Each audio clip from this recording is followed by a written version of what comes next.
Hi, this is Mr. Manley. In this video, I'm going to do what I believe will be very much a review of right triangle trigonometry. You may have been introduced by this time to non-right triangle trigonometry. That would be trigonometry that's using the unit circle. If we go back to geometry and what you may have done in an Algebra 2 and trigonometry class, the trigonometry that you studied there depended upon working with a right triangle. So here on this page we have what I presume is completely familiar to everybody. SOHCAHTOA, sine is opposite over hypotenuse, cosine, tangent, etc. We have the triangle that is representing the adjacent opposite hypotenuse and where theta is in relation to those. The one thing that I do want to review here that I think people might not have seen as much, I don't know if we see this in geometry or not, is the reciprocal trigonometric functions.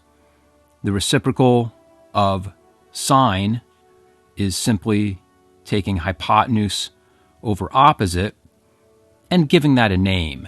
The name that we give it is cosecant theta. The reciprocal of cosine is hypotenuse over adjacent, and the name that we give to that is secant. And finally, the reciprocal of tangent is adjacent over opposite, and the name that we give to that is cotangent. So those are the names of the reciprocal trigonometric functions. Once we've established all of these, the application of them is really quite simple. I'm just going to look at a few problems. Again, I presume that this is very much review. Here's a problem where I'm given a triangle, two sides, and an angle, and I'm asked to find the sine, cosine, and cosecant. I'm actually going to start with the cosine because I have the information necessary to find that in what I'm already given. The cosine of theta, we reviewed, is adjacent over hypotenuse. And here, with this angle here, we do have the adjacent side of 3, and we have the hypotenuse of 4. So we have all the information that we need in order to respond to what the cosine of theta is, that it is 3 over 4. Moving to the sine of theta, I do not have the opposite side. If I look opposite the angle to that side, I don't have that measure. So we're going to need to find that. I'll go ahead and just call it O for opposite.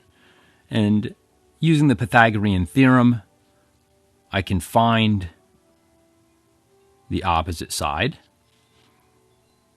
3 squared plus the opposite side squared is equal to 4 squared. And then the opposite side squared is 16 minus 9, right? 16 minus 9 is 7. And then taking the square root of both sides, I get the square root of 7. So we know what the opposite side is now. Square root of 7. Sine is opposite over hypotenuse. I know the opposite side is radical 7 now, and the hypotenuse is 4. Finally, we'll take a look at the cosecant.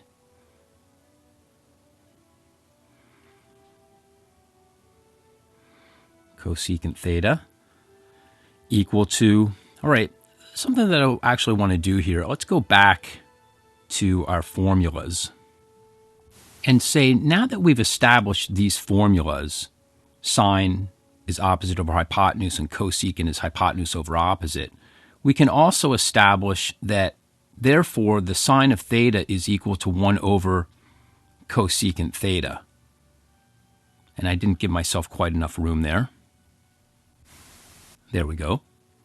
And then I could also say that the cosecant of theta is equal to 1 over sine theta. Now, in addition to all of these equations that we have here, there's a statement that I can make that really is outside of the equations. And that statement is that cosecant is the reciprocal of sine. So if I know what sine of theta is, really, I don't need any formula. I don't need to use an equation.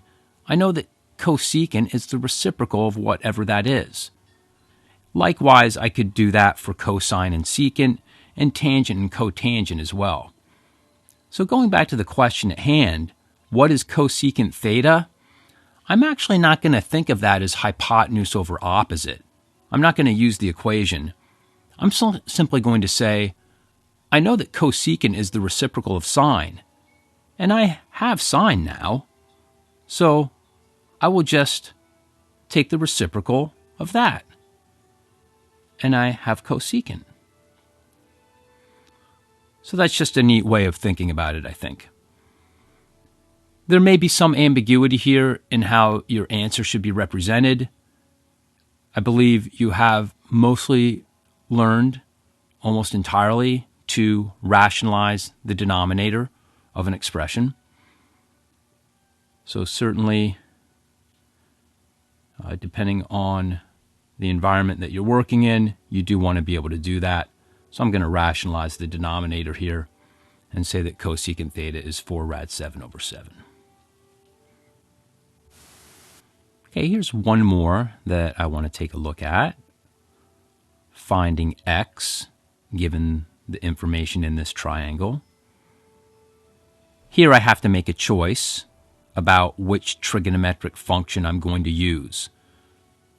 So if I have this angle, I'm given this angle, I have the opposite side, and I'm looking for the adjacent side. So I'm dealing with opposite and adjacent in this case, right? So if I'm dealing with opposite and adjacent, going back to SOHCAHTOA, that is directing me toward tangent. So let's use that the tangent of theta is equal to opposite over adjacent. And then plugging in the values that I know, I'm going to say tangent of 28 degrees is equal to the opposite, which I know, over the adjacent, which is what I'm looking for. That's my x. From here, we just have a little bit of algebra to do. One way of thinking about this is to multiply both sides by x. That's the property of equality, right? We're allowed to do that. So the x cancels over here. And then I'm going to divide both sides by tangent 28 degrees. Again, which I'm allowed to do with the property of equality. Just because it looks a little neater, I'm going to, instead of writing as division by tangent 28 degrees, I'm going to write it as multiplying by 1 over tangent 28 degrees. And of course that cancels here. And I get x equals 8 over tangent 28 degrees. From there, it's a calculator key in. I'm not going to do the key in. We also have to pay attention to what we are being asked for to the nearest tenth, nearest hundredth, nearest whole number. But I can leave all of that to you.